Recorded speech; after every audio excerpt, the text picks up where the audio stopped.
E aí, pessoal, então o grande dia chegou, né? Hoje é o dia que a gente vai criptografar o nosso password e fazer algumas organizações estruturais no nosso model. A gente vai criar dois métodos lá, um para criptografar a nossa senha e outro para comparar. Vamos ver como é que vai funcionar isso lá no nosso código. Beleza, pessoal, então olha só. A gente tem aqui esse projeto do Bcrypt, que é o projeto que a gente vai criar. Eu vou instalar ele aqui, tá? No nosso projeto. Esse Bcrypt, enquanto ele instala lá, ele é muito usado em várias tecnologias. Esse conhecimento aqui pode ser aplicado em Java, C Sharp, qualquer outra tecnologia, tá? Esse algoritmo é muito interessante, ele usa o Ballfish por trás. É um algoritmo extremamente poderoso. Então fiquem tranquilos que essa é uma das melhores, se não a melhor, talvez a mais usada para criptografar password. Quando ele instala aqui, ele vai talvez atualizar, porque eu atualizei o meu NPM, vai atualizar algumas coisas. Beleza. Vamos ver o que ele fez aqui de status. Ops. Git status, beleza, só o pack de JSON e instalou o Bcrypt. Para começar, o que a gente vai fazer? Eu quero que todo usuário que for criado, eu quero que ele chame para mim esse hash, que vai pegar um password que foi digitado, vai fazer um round aqui com um salt, que eu vou ensinar para vocês. Esse salt é tipo para dificultar a volta da senha. Esse password ele não volta, certo? Então eu vou usar esse gensalt aqui. No nosso modo, a primeira coisa que a gente vai fazer aqui vai ser importar o Bcrypt. Acho que é isso mesmo, né? Bcrypt. Então a gente vai criar dois métodos aqui, duas formas, tá? Existem várias formas de fazer isso, mas aqui a gente vai fazer o seguinte. No nosso hook pré-save, hoje a gente vai ter uma introdução básica a hook, a middlewares e métodos do Mongoose. Então vamos olhar aqui como é que funciona um hook. Aliás, um middleware pré-save. Middleware pré. Beleza. Então aqui, ó, no nosso esquema a gente vai ter um método que chama no pré-save. Antes de salvar, a gente vai fazer o quê? Criptografar o password. Vamos copiar isso aqui. Ele parece muito com o middleware do Express, tá? Olha só, ele tem o next. O nosso esquema é quem? User esquema ali, né? No pré-save, se tudo der certo, a gente vai fazer o quê? Chamar o next. Então aqui, ó, return Bcrypt, ponto. Primeira coisa que a gente vai fazer, vamos voltar aqui na documentação do Bcrypt, é criar esse salt aqui, tá? Com esses rounds, vamos pôr 10 por padrão, tá? Beleza. Então eu tô gerando o salt. Depois que eu gerar o salt, eu vou chamar o hash. Ele vai, e lembra que a gente tá usando o padrão de prompts? Então then, ó, then salt. E esse salt a gente precisa aqui pro hash. Vamos ver como é que funciona o hash aqui. Tem uma parte aqui da documentação que é promise, ó. Tá vendo? Then. Então ele precisa aqui do salt rounds e do password. Esse password vai vir da onde? This. Porque a gente está dentro da instância do user schema. Então a gente tem esse this password. Feito isso, aqui a gente vai ter quem? O salt. O sal, né? No then aqui, then a gente vai ter quem? O hash, certo? E esse hash ele tem que ser introduzido no lugar do nosso password. Tá faltando um parênteses, né? Vamos indentar. Vamos retornar aqui, tá? Return. E se der alguma coisa errada no nosso catch, a gente vai fazer a mesma coisa que a gente já faz. Chamar o next aqui. Então, se tudo der certo, ele vai retornar, vai chamar o next, vai passar para frente. Mas aqui eu tenho que fazer o seguinte, ó. O this.password recebe quem? Recebe o hash. Então, olha só. Quando eu mandar salvar um novo usuário, automaticamente, o que ele vai fazer para mim? Ele vai gerar um salt, tá? Vai criptografar esse password para mim e vai gerar um hash. O nosso método de criptografia basicamente é esse. Tá, agora a gente vai para o nosso segundo método, que é o método de comparação do password. Então a gente vai criar aqui um user esquema, .methods.compare. Compare password. Beleza? E ele recebe quem? Uma função. Essa função vai receber um password, beleza? E vai fazer a comparação usando Bcrypt. Return Bcrypt.compare. Vamos ver como é que funciona o compare aqui na documentação. Olha o compare, ele recebe o plain e o hash. Quem é o hash? O password é o que eu enviei. E quem é o plain? É o this password, é o password que está no banco de dados. Beleza, essa função aqui ela retorna para mim true ou false. Então aqui a gente já criou as nossas duas funções. Quando a gente cria funções, coisas novas no nosso código, o que a gente tem que fazer? A gente tem que chamar... Então quando a gente cria funções no nosso projeto, a gente tem que fazer primeiro duas coisas, né? A primeira coisa é o quê? Dar uma relida no código. Tá tudo ok? O Bcrypt está importado corretamente, vamos fazer essa conferência. Mas mesmo se eu esquecer de conferir, vamos só copiar isso aqui e colar para não ter erro. Mesmo se eu esquecer de conferir isso, eu venho aqui e faço o quê? npm teste. Eu coloquei coisa nova que altera a criação de usuários. Provavelmente alguns testes aqui tem que quebrar. Não faz sentido os testes funcionarem. Olha só, já ficou lento os testes. Então os testes unitários nos protegem disso. Olha lá, ó. Ele encontrou coisa que não existe, que salt rounds, olha só. Não existe essa variável. Vamos digitar ela manual aqui, 10. Vamos rodando. A gente tem que nos guiar pelos testes agora. A gente criou coisa nova, vamos rodar os testes. Se os testes passarem todos, beleza. Olha só, aqui já, olha o password novo já criptografado, ou seja, está funcionando. Aonde que ele quebrou? Should be return new user. Lá no user, no create user. Vamos lá nesse controller fazer esse teste passar. O nosso objetivo agora é só fazer os testes passar para a gente poder escrever os testes para esses métodos. Então aqui, ó, body password, vamos mudar aqui para length to equal 60. A gente não precisa mais comparar se ele voltou. Tem que comparar se o tamanho dele é o tamanho que vai vir do hash. Então, mais uma vez. Beleza. Olha só, a gente está com o password criptografado do nosso teste passando.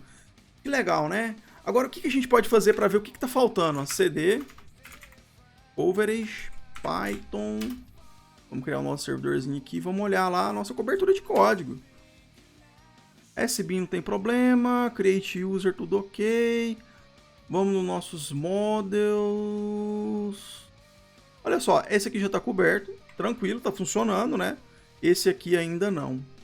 Por que esse aqui não? O momento que a gente compara o nosso password é aqui no controller. Olha que interessante. Quando a gente cria aqui um GWT, olha o jeito que ele está comparando. E olha que engraçado. Esse teste está passando por um detalhe sórdido. Porque lá na hora que eu estou criando o teste, eu estou mandando o password criptografado. E como ele cria antes e ele envia depois, vamos ver lá esse teste para vocês verem o que está fazendo aqui, ó. Porque esse teste requer um refatoramento. Olha a cobertura de teste trabalhando a nosso favor. Isso é importante, por isso que eu falo para vocês, o detalhe é importante. Olha aqui, ó. Eu crio aqui o meu usuário e envio o password. Lembra que o password do usuário criado já é criptografado? Então eu tenho que refatorar aqui, ó. Const user, né? Vai receber esses dados aqui, ó. Do user que eu vou criar. Por quê? Eu vou ter que usar esses dados para comparar, né? Olha só. User. Beleza. Deixa eu dar um fôlegozinho aqui. Então, aqui dentro não vai ser mais user, vai ser new user, tá? Esse new user, onde eu vou usar ele aqui, onde eu estou usando ele aqui. Esse new user, ele vai servir para mim comparar algumas coisas, tá? Porque aqui, na verdade, eu vou estar mandando o password e o user que foi enviado como se fosse no formulário, tá? Aqui embaixo eu tenho a hasbody com secret, beleza, esse new user sequer eu vou usar ele aqui. Então, vou matar esse aqui e vamos rodar. Esse teste tem que quebrar. Não faz sentido funcionar, bom? Porque ele vai dar um 401, alguma coisa lá, já tá dando pau, ó, já ficou lento. Ele vai dar um timeout, alguma coisa do tipo. Ou seja, ele esperava um 211, deu um 401. Beleza, né? E é exatamente isso que a gente quer, porque o password enviado aqui não é o password criptografado lá dentro. Então eu vou vir aqui, vou limpar isso daqui. E aqui eu tenho quem? User.compare password. E recebe quem? Vamos lá ver o que esse user compare que a gente criou, o que ele recebe. Ele recebe o password que foi digitado pelo usuário, que vai ser hackbody password. Isso. Mas olha aqui para vocês verem, ele é uma promise, né, pessoal? Então ele tem um then. Então isso aqui, esse if, e ele retorna pra gente um true. Isso aqui é o seguinte, a gente tem que fazer o seguinte, ó. Põe ele aqui primeiro e dá um return nele aqui. Deixa eu fechar isso aqui de cima para dar um fôlego pra gente poder ver o que está sendo feito. Então ele tem um return aqui e no then dele, aqui eu tenho se o password é válido ou não. Valid password. Que vai nos retornar o quê? True ou falso. Então se eu tenho um password válido, olha só, eu tenho um password válido. If valid password. O que eu posso fazer? Eu posso fazer a assinatura do meu JWT. Beleza. Então, olha só. O que eu fiz agora? Ó? Eu fui lá, busquei um usuário pelo e-mail que veio na body.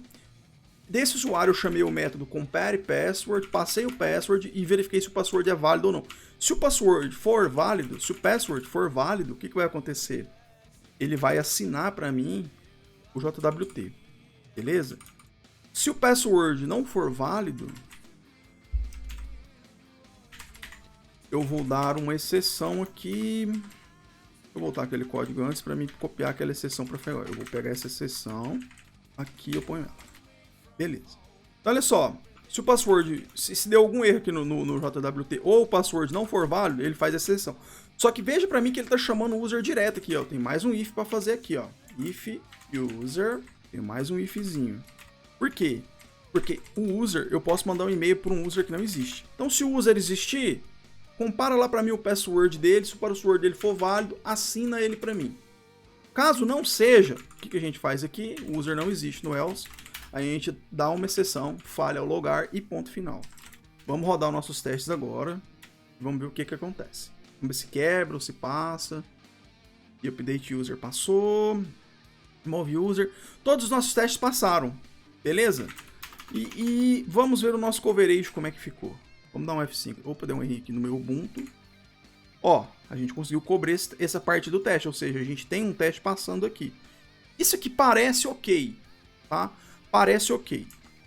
Como a gente tem a cobertura e a gente conseguiu fazer essa comparação, só que percebam que esse código aqui não está tão bonito, ele está muito indentado e para dentro, talvez você queira refatorar. Beleza, mas isso aqui já funciona, né? Vamos adicionar tudo.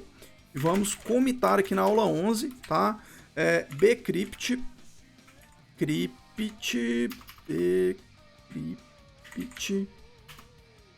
ok, tá? Tá comitado, tá salvo, ele vai rolar o lint, vai fazer algumas coisas e vai rodar os testes novamente para ver se tá tudo ok, aparentemente tá tudo dando certo. Beleza, tranquilo. A gente já tem uma versão funcionando. Só que o que a gente poderia olhar nesse código aqui, ó? A indentação tá muito para dentro, né? Eu poderia nesse compare password, por exemplo, uma refatoração válida seria fazer isso aqui, ó. Compare password passa para dentro o e-mail.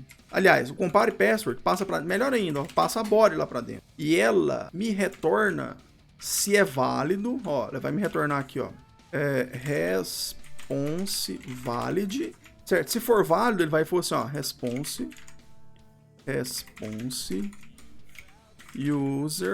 user.name. E aqui é a mesma coisa, response, e aqui ela vai me retornar response. Olha só, já fiz uma refatoração melhor. E eu vou mudar isso aqui, ó. E aqui vai ser um user, desse jeito. Ela vai receber a body e por isso eu vou poder tirar esse find. E essa comparação aqui vai sumir. Beleza, olha só, refatorei. Então o meu compare password recebe agora a body. O que a gente precisa fazer na body? Vamos lá no nosso model. Então ele recebe aqui uma body, aqui, aqui uma body, aqui, ponto, body, ponto, password, beleza? Só que percebam um detalhe, olha que detalhe interessante, eu tenho que fazer isso, ó, this, eu tenho que trazer aquela responsabilidade para cá, find on, eu tô trazendo aquela responsabilidade aqui para dentro. Por quê? Porque eu quero encapsular o comportamento. Eu vou procurar por quem? Por um e-mail, body.email, igualzinho a gente fazia lá antes. No den aqui, ó, eu retorno user, tá? E fecho. A comparação passa ali para dentro. Aqui não vai ser mais this, vai ser user. E eu vou ter um den aqui, den valid hash. Se o hash for válido, eu retorno, ó, if valid hash, o hash é válido, olha que interessante. Se o hash for válido, retorna para mim então, return quem? Eu quero pegar o user e como que é o nome que eu coloquei lá, vamos olhar, valid, tá? Valid, valid hash, tá faltando um. Beleza, tudo deu certo? Retorna para mim, encontra lá esse usuário no banco de dados, encontrou o usuário, retorna para mim essa body. Se não, deu um cat, qualquer cat que seja, só retorna false pra gente. Aqui já tá, return é false. Só esse aqui já tá ok. Se ele der qualquer erro, olha só, ele não encontrou o user, aqui veio nulo o user aqui, na hora de comparar lá deu algum pau, ele vai cair no cat e vai retornar false. Vamos ver, vamos rodar os testes aqui para ver se isso funciona, né? Que eu fiz uma refatoração às cegas aqui. Olha, faltou um return aqui, ó. E aqui não é mais método, tá? Aqui não é mais método. E aqui, como é estático, o Express usa mais... Não. Isso. Aqui não é mais método. Já vai quebrar o teste. Vamos fazer de novo. Então, return this find only. Tá? Se não der certo esse this find only, eu vou ter que usar outro esquema aqui, ó. Ele não conseguiu encontrar isso aqui. Tá, então aqui o nosso teste quebrou, né? Eu acho que faltou statics aqui. Statics, acho que é isso. Vai dizer que está... Deixa eu olhar aqui na doc. Tá, eu acho que é statics. Bem antigo aqui, ó. Statics. É isso. Então para criar um método estático, olha só. A gente faz isso, limpar aqui e rodar de novo. Sempre consultar a documentação, pessoal, mesmo que essa que seja antiga, a versão 2, mas tá lá. E tá rodando, todos os nossos testes passaram. Vamos ver se cobriu tudo aqui, né? O nosso coverage é o cagueta, né? Ó, ele veio até aqui, ó. Else path not respond, ou seja, a gente nunca bateu aqui de uma forma que quebrasse, mas não tem problema, né? A nossa regra de negócio está preservada. Então, galera, na aula de hoje foi isso, a gente aprendeu como que usa middleware nos modules do Express, né? Trazendo regra de negócio aqui para dentro. E a gente conseguiu criar métodos para a gente poder usar, como o compare password, ou seja, a gente encapsulou o comportamento do bcrypt. Eu poderia encapsular esse comportamento aqui do JWT, não poderia facilmente levar isso aqui para lá? Né? Eu criaria lá um método que chamaria gerador de JWT, ou JWT gen, alguma coisa do tipo, tá bom? Eu percebo que faltam algumas coisas aqui ainda, mas para a aula de criptografia é isso. Vocês agora conseguem salvar senhas criptografadas no nosso password. Na próxima aula a gente vai aprender a tirar essas coisas secretas, certo? E a trabalhar com variáveis de ambiente. Não sei se vai ser na próxima aula, mas teremos uma aula especialista disso, para tirar esse tipo de coisa aqui do nosso código e guardar essas chaves secretas aonde elas devem ser guardadas, que é em memória nas variáveis de ambiente. Quem chegou até aqui, eu com certeza o cara está aprendendo bastante coisa, ele consegue construir uma API REST com autenticação usando o JWT e agora consegue criptografar a senha dos usuários. Olha que legal. Esse conhecimento vai servir para o nosso curso de e-commerce, que é o próximo curso gratuito que vai ter aqui no nosso canal do YouTube. Tamo junto, deixa o like, segue, compartilha esse vídeo e ajude pessoas também a programar com JavaScript no JS. E até a próxima.